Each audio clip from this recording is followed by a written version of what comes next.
We've been with Bruce every step of the way of his disease, and his disease progresses and he declines. So it's not like this fast track into like, oh my gosh, he's not communicating. We're not able to have a conversation anymore. It's just been a slow burn. And that's very painful to watch as well. We communicate with him in our own special way that works for him, that works for us. It looks different from, what the norm would be, but we're not dealing with anything that is normal. We all know Bruce Willis, the Hollywood action star, the tough guy who always saved the day, the original girl dad. But behind the spotlight is a story that so many families will recognize. A few years ago, Bruce was diagnosed with frontotemporal dementia, FTD, and his wife, Emma Heming Willis, became his full-time care partner. Right now, more than 40 million Americans are caring for somebody they love. Emma's story, though, was a reminder that it's not just the person who's sick whose health is at risk. It's the caregivers, too. In her new book, The Unexpected Journey, Finding Strength, Hope, and Yourself on the Caregiving Path, she's sharing what that transformation has really been like. This book is not just her story. She has talked to some of the top doctors in the world to create the guide she wishes she'd had with real tools and research. This episode's for everybody, because the truth is, most of us are going to step into the role of caregiver at some point in our lives. And the more we understand that, the better we can take care of the people we love and also ourselves. If this conversation moves you, please take a moment to review the podcast or leave a comment. I would love to hear what's resonating with you right now. Your reviews help more people find these stories and get the support that they need. I want to thank you, first of all, for being here. I appreciate it, and I appreciate you sharing this with so many people that I'm not sure if they even knew where to begin on this journey. First, thank you for having me. And I also don't know that many know where to start. I think as caregivers, you're just sort of thrusted into this position and you really have to figure things out on the fly because caregivers are really unsupported. If you've not done it before, most people have not or are not dealing with something like that yet, because I think a lot of us will at some point. It's hard to walking out of a doctor's office with just no roadmap whatsoever. But I want to talk to you and kind of just start at the beginning and go back to where it began, which was your love story, which is, where you started a lot of this. Can you go back to that time for me? Because I think there are a lot of nuggets in there that people might not know. I was living in Los Angeles at the time, and I was working out with this trainer, Gunnar Peterson, and he had this sort of private at-home gym facility. And he'd say, Bruce Willis is coming to, check the place out. And I was like, okay, cool. And I'm not really like a big Bruce Willis fan. Like I, grew up watching Moonlighting and had seen Armageddon, but I wasn't like an action movie star fan. Anyway, so as I was, wrapping up my workout, sweaty, a hot mess, and I'm walking out, and Gunnar was already outside greeting Stephen and Bruce. That was Stephen is Bruce's friend. And Gunnar's like, Emma, come over. I want to introduce you to these guys. And Gunnar is like the ultimate connector. Like he was always introducing people to everyone. And I was like, oh boy, okay, here I go. So I go and meet them. And over the course of that year or so, 2 years, Bruce and I, our gym times would kind of overlap. So I would come in let's say 9 to 10. He would be there from 10 to 11 if we were kind of in town. So over that time, I really got to know him a little bit, kind of small talk. But I just thought what a lovely man, just very humble, always asking questions about me, just, wanting to know more, but never pushy. I had made a comment to my mom, you know what? I've met Bruce Willis and, what a great guy. And he's very handsome. My mom's like, Emma, you're engaged to be married. Because at the time I was. And then, it took a while for us to go on our first date. Obviously, my relationship, we called off my engagement, not because of Bruce, but just because things didn't pan out. And Bruce asked me on a date, and I went out on a date with him, which wasn't a great first date. He was very awkward and kind of shy, and it just didn't pan out well. But after that first date, we started talking to each other on the phone, which was very sweet. And it felt like high school where you'd be on the phone with someone for hours. And that's kind of how I got to know him. And from there, he asked me on this other kind of big date, which was to go to the Turks and Caicos in Paraguay, for the holidays, where I would be there with his ex-wife or then husband, their 3 young children. And I was like, that is crazy. Like, why would I do that? And I was like, you know what? Thank you so much. I have other plans with my friend Ali. Let's pick this up in the new year. And when I told my friend Ali about Bruce's idea, and he was like, you know what? Like, you live everything so by the book. Like, obviously his intentions are fine. His kids are there. The ex-wife is there. He's setting you up in your own private villa. Like, take him up on the offer. Like, let's just go see what that new adventure might be. And I'm really happy that he pushed me to do that, because I normally would not have. But I really got to see another side of Bruce on that trip, which was a family man. Yeah. And I really took to that. So after that, started our relationship. That story made me really smile, because I think at first I thought the same thing you did. I was like, I thought to myself, would I have gone? Like, I thought that was a very bold, like, I understand your apprehension of it. And I thought that's an amazing invitation for a lot of different reasons. For the fact, that children were there, that ex-wife was there, a new husband was there. And I think it speaks a lot to you as well as him, of being adults and where that ended up as a blended family that, so beautifully came together. Yeah. And being there and just seeing what that kind of blended family is versus what the media was portraying it as. I just saw I just saw it from a different lens, and I just thought, like, this is so beautiful and so commendable. And I really love that I was able to witness it and then become a part of that. When you see a man as a dad, does that change things? Yeah, I think I've always wanted to have children. I have this vision of marrying someone, white picket fence, 2 children. That was kind of my North Star. And seeing Bruce as a father, I was like, God, like, what a great dad, to his 3 girls. And that really stood out to me. So yes, it definitely made all the difference. When you look now at when changes started to happen, you have 2 girls together as well. Yeah. How old were they when changes started to happen, or that you noticed changes starting to happen with Bruce? Yeah, it's so hard and it's so gray for me to sort of pinpoint exactly when this disease started to come in and where Bruce stopped. And I hear that from a lot of different people on this journey as well, that it's gray, it's hard. And what I say about, FTD is that it whispers, it doesn't scream. But what I noticed was that Bruce's stutter started coming back. He had a severe stutter as a child, and that started appearing again. Our communication just felt very off, and I felt like we were going through a lot of different kind of bumpy patches, a little more than normal. Where just things that we were like aligned on, we weren't anymore. It's just things were just off.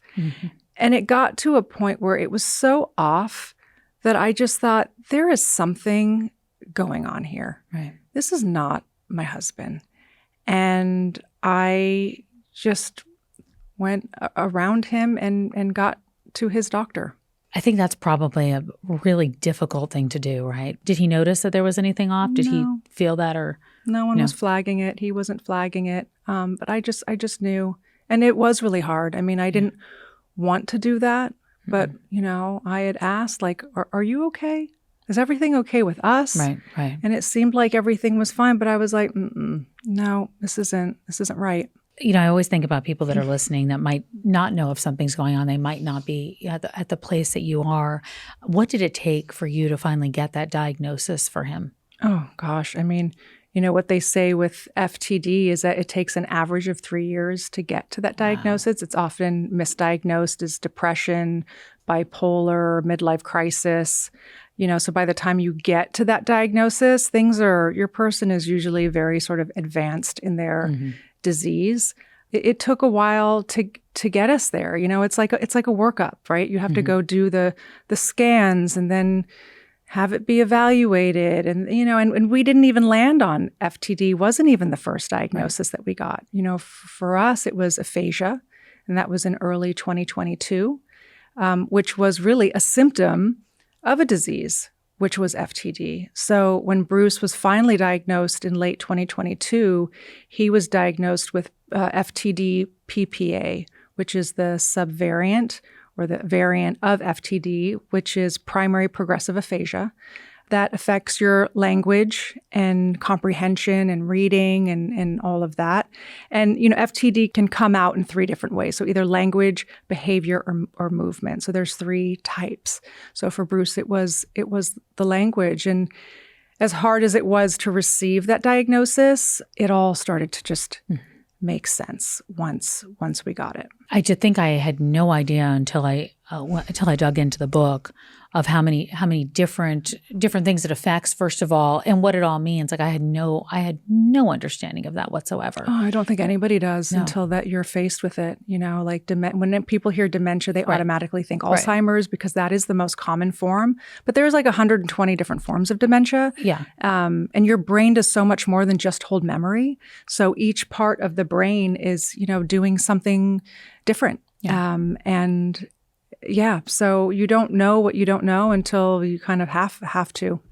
So you say in the book that you walked out of that doctor's office with nothing but a pamphlet after that diagnosis. It's impossible to envision that that's what they leave somebody with after telling them news like that. But that is what happened. Yeah, we left with no hope, no roadmap, no support, just to check back in a couple of months because there is no treatment and there is no cure. Yeah, it was really traumatic because I walked out of there thinking, what is this disease exactly? What does it mean? What will this mean for Bruce? What kind of support will he need? What will I need? What will our 2 young daughters need because they were 8 and 10 at the time? How do I manage this? How do I figure this out? But I wasn't given any kind of resource there, which I'm that book is really what came out of that traumatic experience. I guess, as I was reading it and I'm looking at it, I was like, I had no idea what caregivers and care partners really, really need with all of this because you're right. I had no idea of all the different risks of all the things that happen with what happens to their health because you don't realize until you really lay it out what you're doing in that role. Mm-hmm. You don't know. You just Everything. Don't. And you're learning on the fly. Again, we're thrusted into this with no previous knowledge, or if we do, even if you do have previous knowledge with dementia plays out differently in each person. So, you really have to kind of be a little bit ahead of the curve in the sense of understanding and knowledge. But yeah, it's playing out differently. The kind of support that one family might need might look different to somebody else. And you really have to try and figure out what is the right support system team to sort of put around your family. And when we're lucky in the respect that, we have access, we have resources that many don't. So as I started to figure out who were those experts, who were those specialists, and they were helping me tremendously, just growing my caregiving skills, understanding more about FTD, how I can support Bruce, how I can support our children. I had to dig so deep for those resources and support. And I knew that other caregivers, they don't have the time or energy to do that. No. Or nor do they have the access. Right. Sometimes it's hard just to get into the neurologist's office. It could take a year to get an appointment. So I knew with the information that I had that was helping our family, I wanted to be able to bring their expert advice and insight and wisdom and put this in this book so that it could help another care partner. I think you're saving so many people with it. I really do. And I don't know that – I am sure that people have come up to you with their personal stories. I'm sure they do it every single day now. Yeah. But just the extent to which that the help is really, really needed. You have something else on top of that. It was trying to figure out if, how, when to go public with Bruce's diagnosis. Where did that fit into all of this as you are dealing with so much trauma and dealing with 2 young daughters, and trying to be a caretaker and then figuring that out at the same time? How do you decide that? I think it part of it stemmed from this part of me being so isolated and alone and not being able to fully talk and express about what we were going through. And I was so scared to say too much because I was so worried about it just landing in the wrong hands. And the next thing you know, it's in tabloids. And so I just kept very quiet. And what I realized was that was not helping me at all.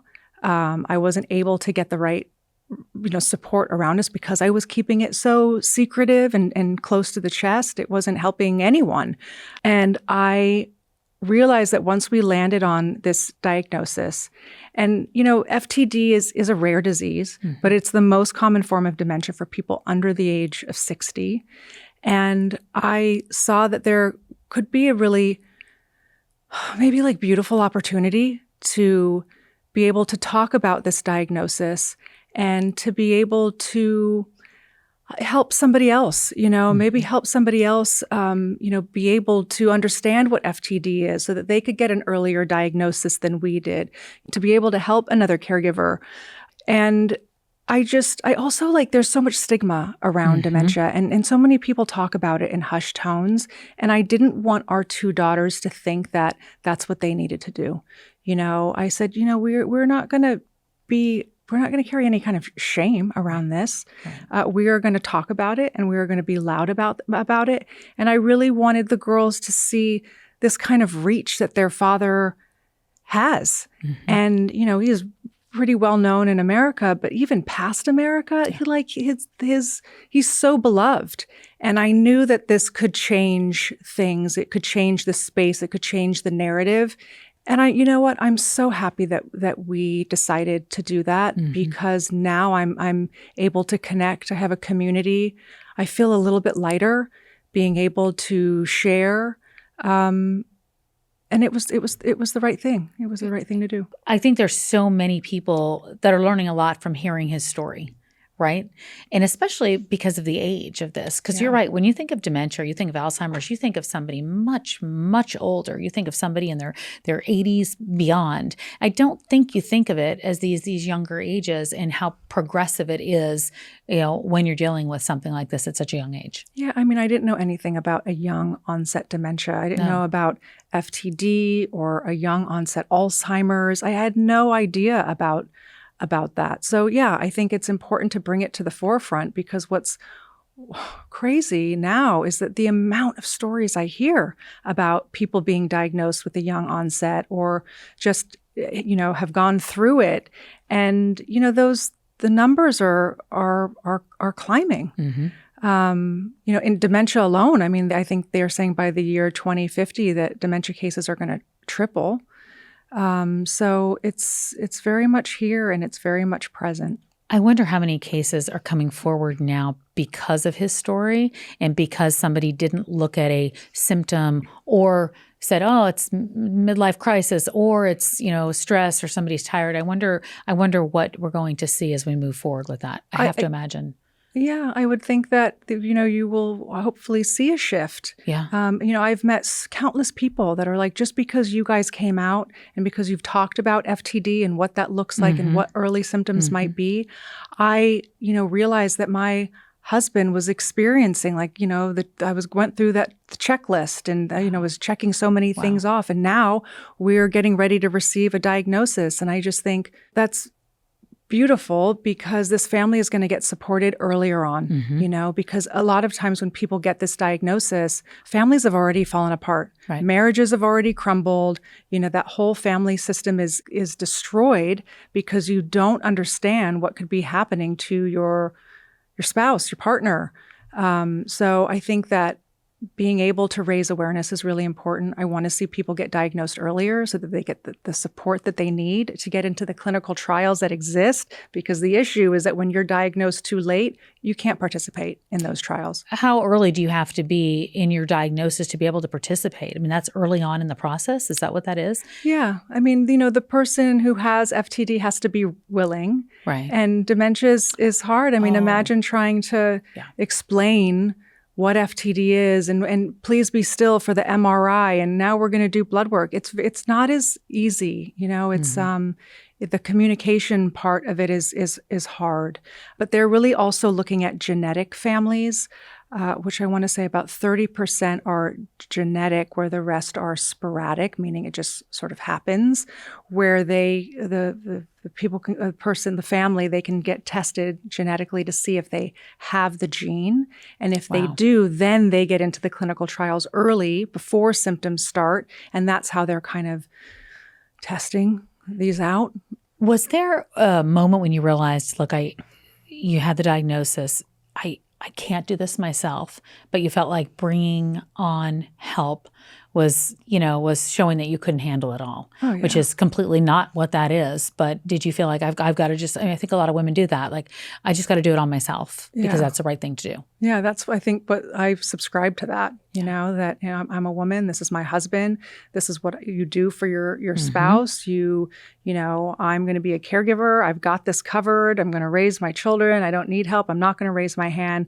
And it came to a point where Bruce's neurologist said, it's time. Like you have the resources to be able to bring in formal caregiving, and it's time for you to do that because this is a progressive disease and you think that you can handle it now, but I'm going to tell you that this is going to, he will decline and he is going to need more support and you are not going to be able to do all of this on your own. And I really needed that permission. I really needed to hear that to be able to then get the help that we needed. If she hadn't have told me that, I would not be here today. Like I would be back home caregiving, taking it on myself. But, what I've learned is that caregiving is not a solo mission. Mm-hmm. We need to ask for help, to know that we're not a failure if we do. To be able to sustain this journey, we need to really look to friends, family. It's not just like a personal issue. It's like a societal one. How can we bring more people in to help and support this? I think what you wrote is a permission slip for a lot of people.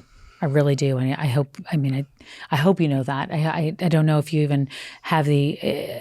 Right now, there's so much still going on and so present that I'm sure it's impossible to even realize the impact of your voice. But it is definitely really there, and I think there's so many people that don't even know they need that permission slip right now. That was one thing I was very aware of. That giving that, being given that permission, I really wanted that to come through in the book, and not just from me, but from the experts and specialists, because that when I heard it from them, that was just, I knew, okay, I got it. I understand that. And that's what I hope came through in the book. So I'm very happy that you just said that. I think without question, because I think that no matter how, look, I don't know, there's different types of caregiving, right? I did caregiving when I was young, my mother with breast cancer. Every type is very different of caregiving. And I think that women don't always have somebody who gives them that permission. And I think that this does that. So yeah, I really do. I mean that. I felt it. I got through the middle and I was like, oh, this is giving people like the okay to say like, I'm okay if I'm allowed to ask for help. And unfortunately, a lot of women still feel like we have to take be told. On. We have to take it all on. And we don't want to be a burden to anyone else. And, that whole sort of narrative that we have in our head, we need to shift that. I think something else that you said, which was, some people always saying like, let me know what I can do. I have stopped saying that to people. Like I had a friend of mine who, is going through something. I said, and I started to say, let me know. And I'm like, oh, no, Emma said, don't do that. Don't do that. And just really go do it. And I think that means a lot. Yeah. I mean, I think people are so well-meaning, right? They want to help, but they just don't know how or what you need. So, what I say is that, caregivers, when the help someone wants to help, the caregiver needs to accept the help. Mm-hmm. But what I ask the caregivers to do is, just have a list of everything that you do, things that you really need help with, support in, as little as, getting that prescription, filling my gas tank up, picking my kids up from school, whatever that might be, so that when you get that text or you see that person and they say, if there's anything I can do, please let me know. Just be like, I have something. Open up your phone, you've got your notes there, and just say, can you please X, Y, and Z? Or instead of saying, if there's anything I can do, please let me know, tell them what you can do. Mm-hmm. Give them 3 things to be like, I can go get your groceries for you this week and drop them to you at your front door. There's plenty of things. I can mow your lawn, whatever. I mean, who knows what those boundaries might be or what you're capable of being able to show up and do. So, let's just be more actionable is, I think, important. And there's nothing too small really at this point. Right, to do, whether it's a prescription or it's a groceries and things that we might think are, no, that's not enough, I want to do more. Those things really matter. Yeah, because I think as caregivers, we're doing so much. We're taking on so much. And we can outsource. so that we can find more time to make time for ourselves as a caregiver, because that's so important to be able to, sustain this journey so that we can make time to make a doctor's appointment for ourselves, not for our person. Because, like I think it's like 40% of caregivers aren't making their own medical appointments because they don't have the time, or they don't have, support at home to watch their person while they go get their blood work done. And they're not taking care of themselves. At all. So you interviewed more than 24 experts for this book. What did the research teach you that you didn't know? What did the research teach me? Gosh, there was, all different types of research. We brought in like this one neurologist who's talking about music and how, they were doing research around like making sure that you're playing music at home because that's so beneficial to the person with dementia, but also for the caregiver.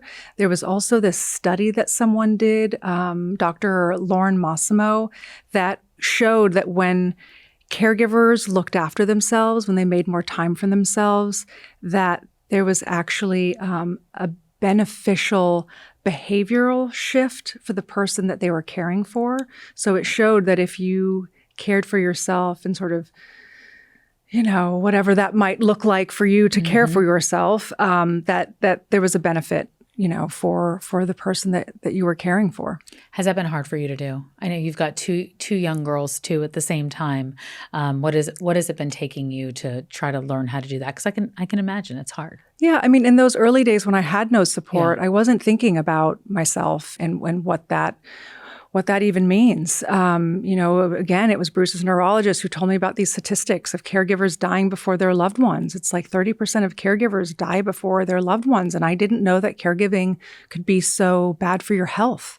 And that was a big wake-up call for me to learn and to prioritize myself, and that knowing that wasn't selfish, that would be self-preserving to be able to sustain the journey of caregiving, because I want to be able to give the best care that I can for my husband as well as our two daughters. And Bruce would want me to do that. He would not want me to neglect my own health to make sure that he is better. That just I knew wouldn't work for him, for myself. So that's what I did. I started to prioritize myself. I feel like he told you that quite often though before, right? Yeah. Before the diagnosis. Didn't he tell you to slow down and kind of enjoy life and be present? That was sort of his. I mean, he's so fun, and his motto is like, live it up, and he would want our daughters to do that as well as myself. He would hate to know if I was just not caring for myself, not enjoying life. I know that he wouldn't want that for me. I think a number was shocking when you wrote 30% of, in what you just said, 30% of caregivers die before their loved ones. Did that kind of set you on your heels and go, wait a minute, what is going on? How does that happen? That number is staggering. It's staggering. I mean, I didn't know that. I had no idea. So yeah, it is really big number. And I think that just goes back to this idea that, caregivers are not supported, and we are absolutely in a crisis. You've got 63 million caregivers in the U.S., 11 million of which are caring for someone with dementia. I think they say like every 3 seconds someone is in the world is develops shocking. Dementia. How are we supporting caregivers? How are they getting respite? Our healthcare system isn't great. It's very confusing. I know you said that Scout was the one that said, hey, I'm worried about you. Yeah. Did that scare you?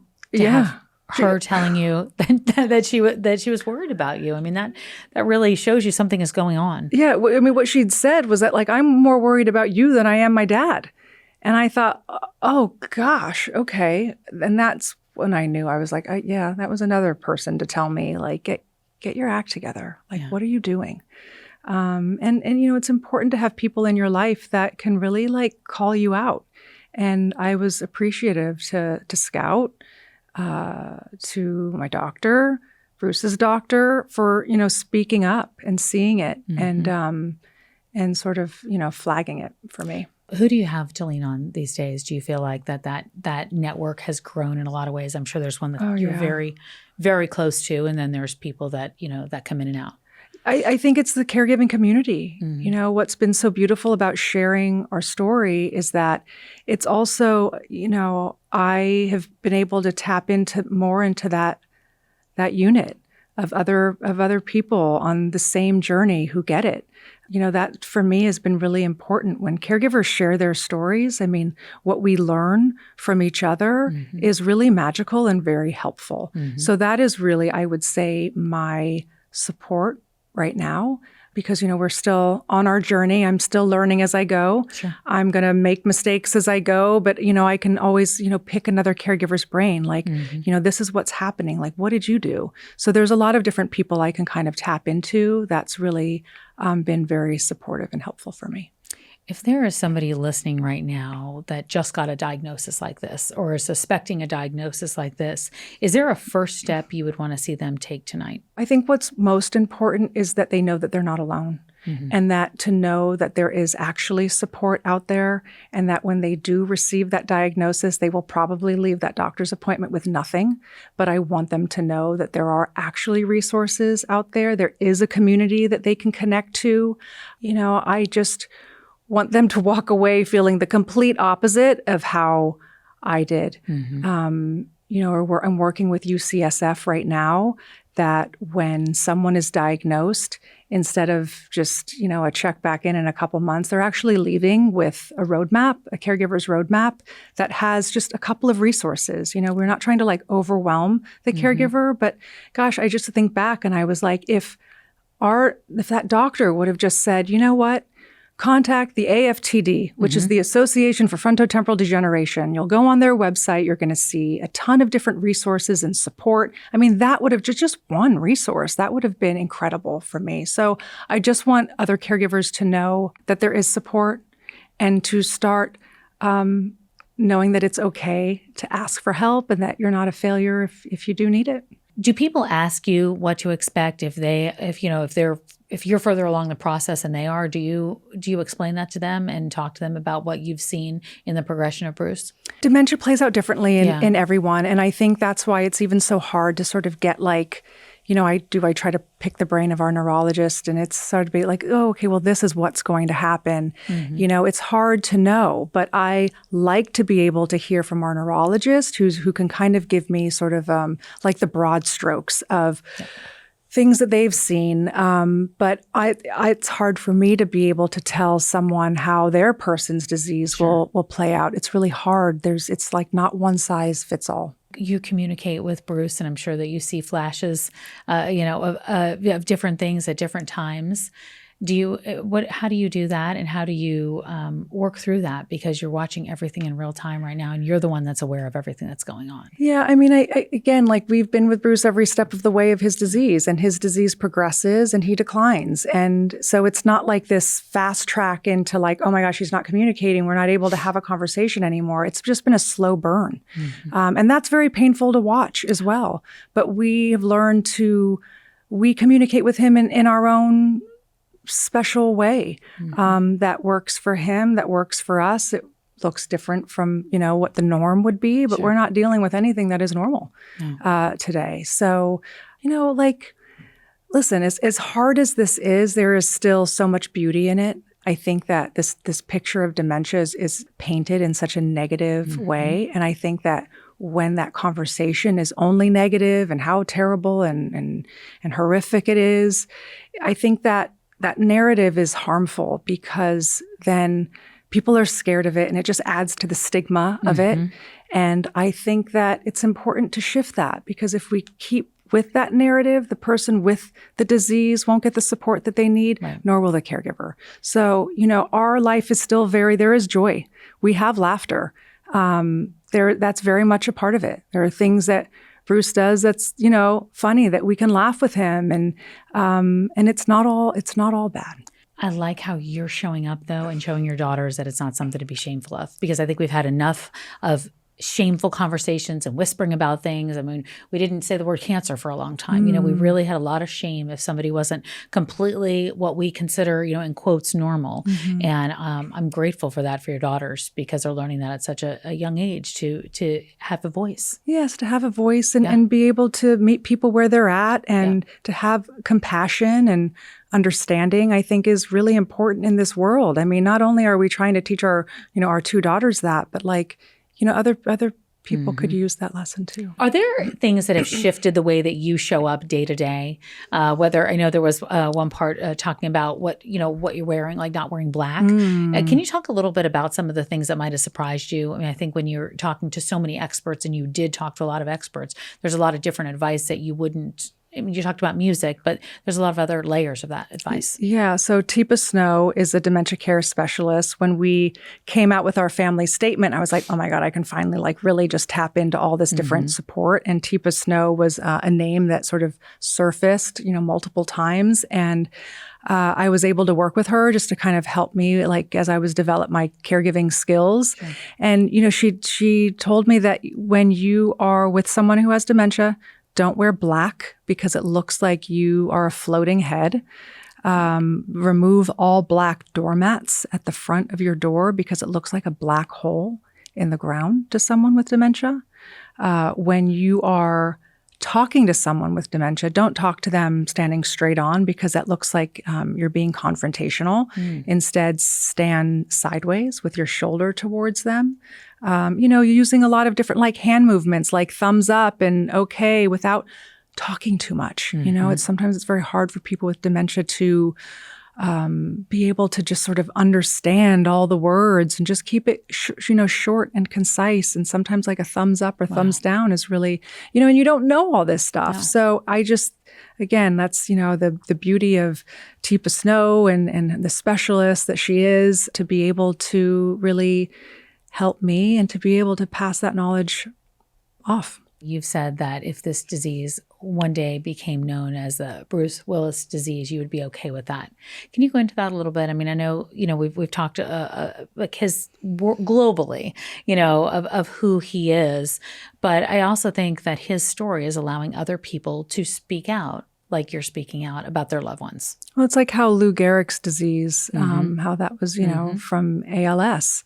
And I felt like, if this FTD was to be called the Bruce Willis disease, because it would help with funding research and support and different types of advocacy, I would be okay with that. And I think that Bruce would too, if he knew that it would help the next person to feel seen. I mean, I know that, I hear from people a lot that say, I hate that, of course, that this has happened to your husband, but it's also made our journey a little bit easier, because when I tell somebody that oh, my husband has FTD, and they're like, huh? What's FTD? He goes, oh, the disease that Bruce Willis has. Oh. And then you see sort of the compassion and the, then they want to know more. And, and I hate that it has to come to that. I just wish that people would just be a little bit more curious and, have a little bit more compassion. But that does help. This is the world we live in. But it does help. Headlines and media coverage and the whole family is together. I think there's something really special about that. And I'm assuming that's, it's very special on the inside too. Yeah. But I think it's very important for people to see. I'm so lucky. Again, I came into a blended family, and I'm so blessed to be a part of that. And I think that we all show up in our own way. We all have our own special relationship with Bruce that goes, even his mother and his brother and sister and friends. And, Bruce is so lucky. He's surrounded by so much love from so many people, as well as our family. So yeah, we're in a blessed position that he feels that love and he feels that support, and not just from, our sort of inner circle, core crew, but, there is such, so many people are rooting for him. Well, so many people are rooting for you too. Oh, yeah. I know that I've heard Demi talk about you and what you've done and the girls. And I think that seeing that and then seeing that's really where your love story began with him just open and bringing family all together is what he would be loving and probably loves to see. Yeah. And he just wants, I know that he would want me to do whatever I needed to feel supported and cared for. Mm-hmm. And this is what it is. It's the advocacy piece. It's for me to be able to also connect with other people and not keep this so tight and close to my chest. I think that he would want me to find peace in whatever way that works for me, that would work for me. Well, I think you were keeping it quiet on so many different fronts too, publicly, because it was going to, it's because of reaction so globally, most people are not dealing with that. And then just, within your family. What are you hoping that your daughters carry with them, watching you walk through this and seeing you step up with your voice and watching you advocate for more dollars out there and for more awareness and creating a roadmap for other caregivers? I don't know. I just, I think it's so important that we stand up for the causes that we believe in. And my cause doesn't need to be theirs, but I think that it's important for them to see me support others and that are unseen and are unsupported. And I would hope that they'll see that and that will filter through to them. And I already see that, these kids are very compassionate, very kind. They are walking through life with a little bit of a different lens. So I don't know. I think from what I see, children are very resilient, and I think that they have been handed some, hard cards, but they will play them. But they will play them well. Emma, I have so much respect for you. Thank you. Thank you so much. Thanks for your voice and what you're doing and the people that you don't know whose lives you're changing, because I believe that's happening every single day. Thank you so much. Thank you for having me. Thank you. Nice to see you. Thank you so much for being here for this conversation with Emma. If this resonated with you in any way, or if you're caring for someone you love, I hope it reminded you, as she said, you're not alone. Emma's book is called The Unexpected Journey, Finding Strength, Hope, and Yourself on the Caregiving Path. I'm going to leave a link in the show notes so you can grab a copy and share it with someone who might need it. And as always, I would love to know what you think. Leave a comment, send me a message, or leave a review wherever you're listening or watching. It helps more people find these conversations. It means so much to me to hear what's connecting with you. Thanks so much for being here, and I'll see you next week. Today's podcast is sponsored by MIDI Health. So many of you know this, but I was dismissed over and over again when I was struggling with perimenopause symptoms. I didn't even know I was in perimenopause. It is so important you're getting care from someone that specializes in women in midlife and that they're willing to have the hormone therapy conversation with you. I get questions from you every single day about where to go for support, and I'm always suggesting MIDI Health. It's covered by insurance, and you don't even have to leave your house. Ready to feel your best and write your second act script? Visit joinmidi.com/Tamsen today to book your personalized insurance-covered virtual visit. That's joinmidi.com/Tamsen. MIDI, the care women deserve.